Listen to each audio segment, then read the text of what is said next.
Look at this, the gaskets, the original gasket that come with the fuel tank, that is just rubber gaskets, have been eaten up by the fuel. The petrol has been already hitting the gasket. You can see the residue here, right? And the residue here is all melted, dissolved. I'm actually dissolved by the petrol, and this connection are not longer safe. In any movement, you will start leaking fuel inside the plane, right? Okay, how I solved this, I 3D printed some PETG gaskets, right? Same size than the rubber gasket, right? This is the 2mm, 1.5mm, this is 2mm high, and I already installed this one.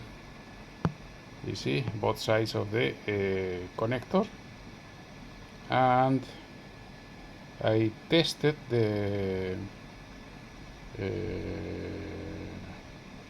sealing effect, right, by putting another one here and putting the cap and blowing inside, and the pressure maintained. So this is going to maintain, and PETG is petrol resistant, so this is not going to be an issue. Anyway, I'm going to test first, because before sending the plane up, I'm going to test it several times. Stay posted. Here we can see how the gaskets, the rubber gasket, has been dissolved by the fuel, and you can see all the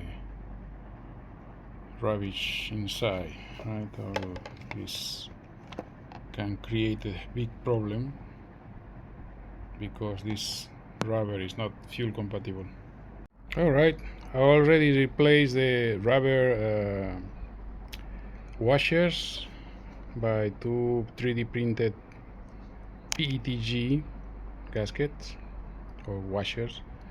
Already tested in fuel, no issues so far, and the tank is hermetic now. Tested already. Thanks.